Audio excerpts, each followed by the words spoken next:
হ্যাঁ সুমিত, বলো। স্যার, পাম্পে তো এসছি, কিন্তু পাম্প তো বন্ধ হয়ে গেছে। কি বলছো? পাম্প বন্ধ হয়ে গেছে? সর্বনাশ। আচ্ছা, তুমি এক কাজ করো, দেখো বাজারে অনেক দোকানে পেট্রোল রাখে, সেখান থেকে নিয়ে এসো। কি যে বলেন স্যার, রাত 12টা বাজে, এখন কোন দোকান খোলা পাবো? এই সব হচ্ছে তোমার অতিরিক্ত পাকামির ফল। বেরোবার আগে পই পই করে বলেছিলাম তেলটা নিয়ে নাও। কাটা যা দেখাচ্ছে গাড়িতে তার থেকে কম তেল থাকতে পারে। কাটাটা কদিন ধরে প্রবলেম করছে, তোমাকে বলেছিলাম। তখন কথাটা শুনলে এই মুশকিলে পড়তে হতো। সরি স্যার, আসলে তখন বুঝতে পারিনি। এখন আর সরি শুনে কি হবে বলো? তুমি সরি বললে তো আর গাড়ি চলবে না। তার জন্য পেট্রোল লাগবে, সেটা কি করে ম্যানেজ করবে সেটা দেখো। আমি দেখছি স্যার, যদি কোনো রানিং গাড়ি পাই আমি চেয়ে চিনতে একটু তেল বাগাবার চেষ্টা করছি। আপনি একটু গাড়িতে বসুন দয়া করে, এরকম ভুল আর কোনোদিনও হবে না স্যার। রাগে শরীর ঝনঝন করে উঠল। পাম্প বন্ধ হয়ে গেছে।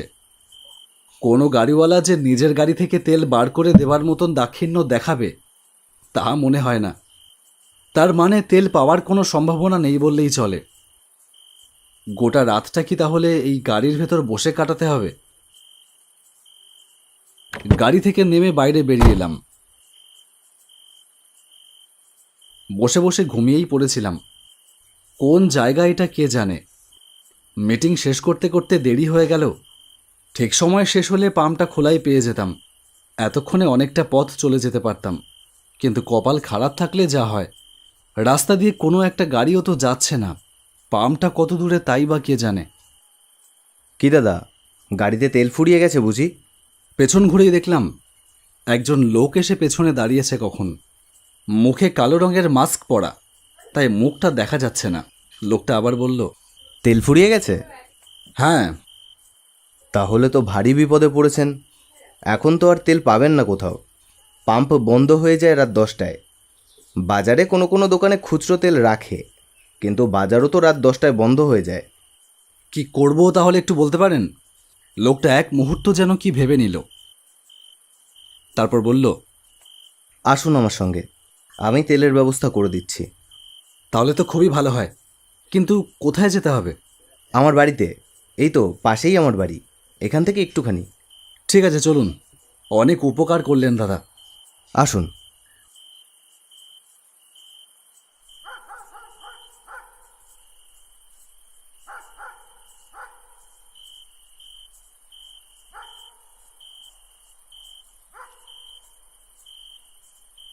নির্জন রাস্তা দিয়ে দুজনে এগিয়ে চললাম।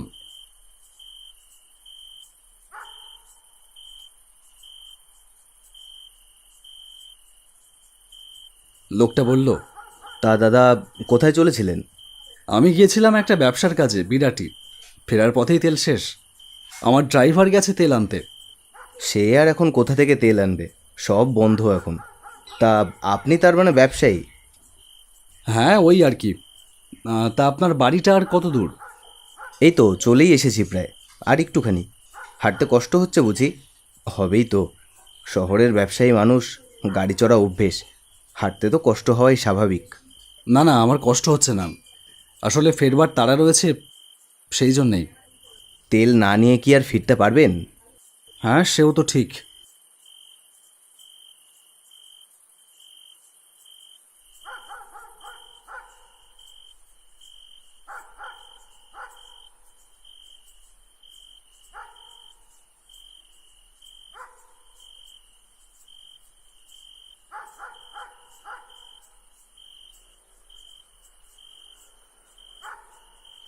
নিন, আমার বাড়ি এসে গেছে। গরিবের বাড়ি, তাই আর ভেতরে আসতে বলতে পারলাম না। ভদ্রলোক এলে বড্ড লজ্জায় পড়তে হয়। একটু চা করে আনি? না না, একদম না। আপনি শুধু পেট্রোলটা এনে দিলেই হবে। আমার খুব তাড়া রয়েছে, তাড়াতাড়ি ফিরতে হবে। ঠিক আছে, আপনি একটু দাঁড়ান, আমি এক্ষুনি আসছি। লোকটা ঘরের ভেতরে চলে গেল।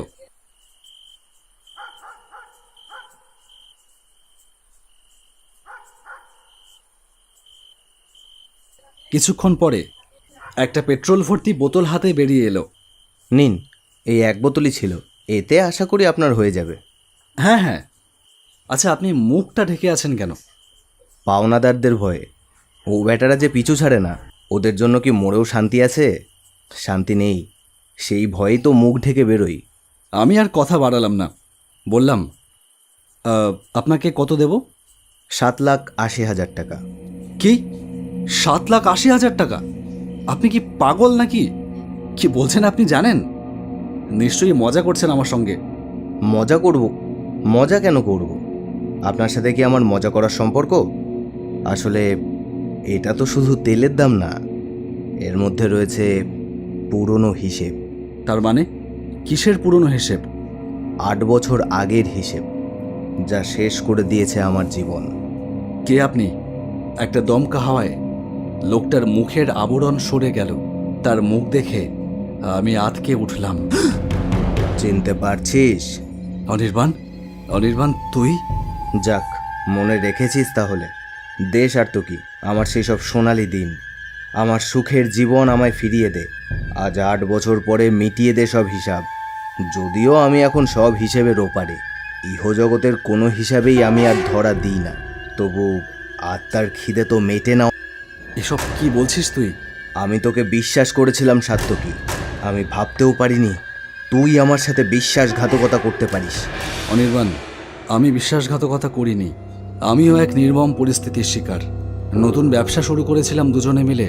দুজনেরই চোখে অনেক স্বপ্ন ছিল। অনির্বাণ, এত বড় একটা ডিল ফাইনাল করতে সাহস হচ্ছে না রে।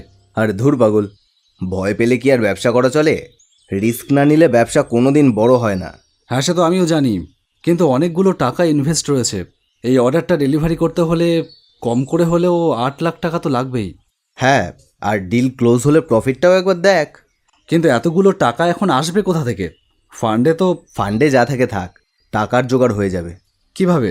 আমাদের বাড়িটা বন্ধক দেবো। কি বলছিস অনির্বাণ? তুই কি পাগল হয়ে গেলি নাকি? না না, তা করা যায় না। আরে বন্ধকই তো রাখছি, বিক্রি তো করছি না, তাহলে সমস্যাটা কোথায়? অর্ডার ডেলিভারি হয়ে গেলে আবার বাড়ি ছাড়িয়ে নেব। কিন্তু আমার মনে হয় এত বড় ঝুঁকি না নিলেই ভালো হতো। ঝুঁকি না নিলে বিজনেস বাড়ে না। আমি দেখছি কত তাড়াতাড়ি করা যায়। যাক, টাকার জোগাড় তো হলো। তুই এক কাজ কর, এর মধ্যে পুরো টাকাটাই আছে, তুই এটা রাখ। আর তাড়াতাড়ি যা, যা ম্যাটেরিয়াল লাগবে সব কিনে ফেল। আমি একা কেন? তুই? আমাকে একটু কলকাতায় যেতে হবে, তুই একটু কাজগুলো কমপ্লিট করে রাখিস, কিন্তু দেরি করলে চলবে না। ঠিক আছে।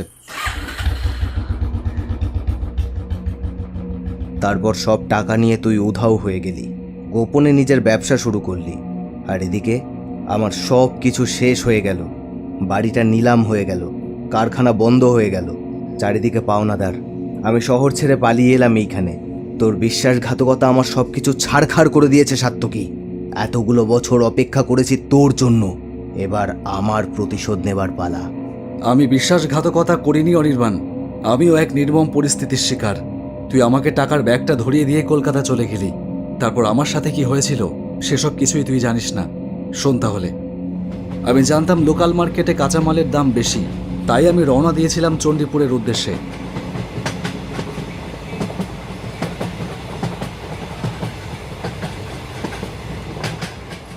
বীরনগর স্টেশনে নেমে চণ্ডীপুরের বাস ধরবো বলে দাঁড়িয়েছিলাম। হঠাৎ একজন লোক এসে বলল, দাদা বাস ধরবেন তো? হ্যাঁ, আমিও বাস ধরবো। দাদা এই আমার ব্যাগটা একটু দেখবেন, আমি একটু বাথরুমে যেতাম আর কি। ঠিক আছে যান, আমি দেখছি। থ্যাংক ইউ দাদা।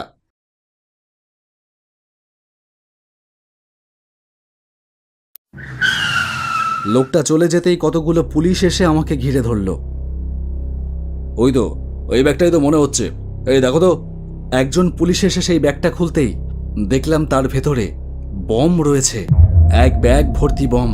আমি থতমত খেয়ে বললাম, এই ব্যাগটা কিন্তু আমার না, বিশ্বাস করুন। চুপ, একদম চুপ, সালা উগ্রপন্থী। চল থানায়, তোর বাট না কি করে বাড়তে হয় সেটা দেখাচ্ছি। এই গাড়িতে তোলো ব্যাটাকে। উগ্রপন্থী সন্দেহে ধরেছিল, তাই কারুর সঙ্গে দেখা করতে দেয়নি। আর পিঠে টাকা ভর্তি ব্যাগ, তাই সন্দেহটা আরও জোরদার হয়। আমার 6 বছরের জেল হয়ে গেল। জেল থেকে বেরিয়ে তোকে অনেক খুঁজেছি অনির্বাণ, কিন্তু কেউ তোর কোনো খবর দিতে পারিনি। আমাদের বাড়ি নিলাম হয়ে গেল, কারখানা বন্ধ হয়ে গেল, চারিদিক থেকে পাওনাদাররাও এসে ছিঁড়ে খেতে থাকলো। তাদের ভয়ে শহর ছেড়ে পালিয়ে এলাম এত দূরে। এই বাড়িটা ভাড়া নিয়ে থাকতে শুরু করলাম। আর নতুন করে আবার সব কিছু শুরু করবার স্বপ্ন দেখতে শুরু করলাম, কিন্তু পারলাম না। এখন সোশ্যাল মিডিয়ার যুগ। আমার এখানে থাকবার খবর কিছুদিনের মধ্যেই পাওনাদারদের কাছে পৌঁছে গেল। এখানেও শুরু হলো তাদের হানা দেওয়া। কি করব, জীবনের প্রতি যেন তীব্র ঘৃণা জন্মালো। একদিন চরম হতাশায় দিলাম নিজেকে শেষ করে। নিজেকে শেষ করে দিলি মানে? কি বলতে চাইছিসটা কি তুই? শেষ করে দেওয়ার আবার অন্য কি মানে হতে পারে সাত্তকী? মৃত্যু ছাড়া। মজা করছিস অনির্বাণ? তুই চল আমার সাথে, ভালোই হয়েছে দেখা হয়ে গিয়ে। চল দুই বন্ধু মিলে আবার সেই হারিয়ে যাওয়া স্বপ্নগুলোকে নতুন করে সাজিয়ে তুলি। তোর নিলাম হয়ে যাওয়া বাড়ি, কারখানা সব আবার ফিরিয়ে আনবো, সব আবার নতুন করে শুরু করবো অনির্বাণ, সব কিছু। সব ফেরাতে পারবি সাত্তকী, কিন্তু আমার জীবন ফেরাবি কি করে? আমি তো আর তোর মতো রক্ত মাংসের শরীর ধারণ করতে পারবো না। আমার এই শরীর বাতাসের শরীর। রক্ত নেই, মাংস নেই, কান্না নেই, জীবন নেই। আছে শুধু মুক্তির অপেক্ষা।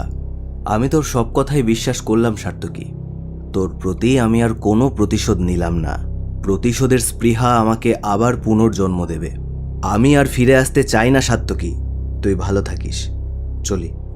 হঠাৎ অনির্বাণ যেন কোথায় অদৃশ্য হয়ে গেল। এইবার আমার শরীরে কাঁটা দিয়ে উঠল ভয়ে। তার মানে অনির্বাণ সত্যি কথাই বলেছে। ও সত্যিই মৃত। আমি অনির্বাণের আত্মার সাথে কথা বললাম এতক্ষণ, কিছুই যেন বিশ্বাস হচ্ছে না। এও কি হতে পারে? Sir, sir. সুমিতের ডাকে ধড়ফড় করে সোজা হয়ে বসলাম। আমি গাড়ির মধ্যে এতক্ষণ ধরে যা যা ঘটল সবটাই তাহলে নিছকই একটা স্বপ্ন ছিল। সরি স্যার, পেট্রোল পেলাম না কোথাও। রাস্তায় কতক্ষণ ধরে দাঁড়িয়ে থাকলাম, কোনো গাড়ি দাঁড়ালো না। আরে স্যার, এ কি, আপনি পেট্রোল কোথা থেকে জোগাড় করলেন? পাশে তাকাতেই আমার শরীর যেন শিউরে উঠল। দেখলাম আমার পাশেই পড়ে আছে 1 বোতল পেট্রোল।